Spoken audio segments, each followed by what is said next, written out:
పేరు సుగుణ. ఇక్కడ పనుకున్న బాబు మా బాబు, మా అల్లుడు. ఈయన జనవరి 6కి డెలివరీ అయినాడు.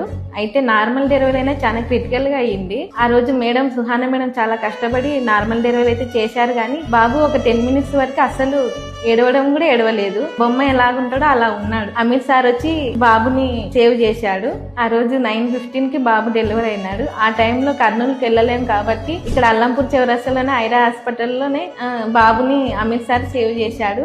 ఆ రోజు అమీర్ సార్ గాని లేకుంటే మా బాబు అసలు పలుకుతున్నానో లేదో కూడా అనుకున్నా. ఆ రోజు సిచ్యువేషన్ బట్టి సార్ నిజంగా అంటే నాకు గ్రేట్ అనిపించింది మా బాబు విషయంలో. సో చూసారు కదా, బేబీ పుట్టగానే ఏడవలేదు. సో వెంటనే బేబీని ఎన్ఎస్యూ తీసుకెళ్లి వార్మర్ కింద పెట్టేసి initial steps of resuscitation start చేశారు. అప్పటికి బేబీ కూడా ఇంకా ఏడవలేదు. సో వెంటనే హార్ట్ రేట్ ఇవన్నీ చెక్ చేసుకుని ఎయిర్ వే, బ్రీతింగ్, సర్క్యులేషన్ ఇవన్నీ చూసుకుని సిపాప్ స్టార్ట్ చేశాం. 2 సైకిల్స్ ఆఫ్ సిపాప్ తర్వాత బేబీ క్రై వచ్చింది. దాని తర్వాత బేబీని అండర్ నాజల్ క్యాన్ లో ద్వారా, టర్మ్ బేబీ కాబట్టి అండర్ నాజల్ క్యాన్ లో ద్వారా 2 days అబ్జర్వేషన్ లో పెట్టాం. 3rd day baby and room air stable గా ఉంది. సో బేబీని డే 5లో డిశ్చార్జ్ చేశాం. ఇప్పుడు బేబీకి డే 12. బేబీ ఇప్పుడు రివ్యూ కోసం వచ్చారు.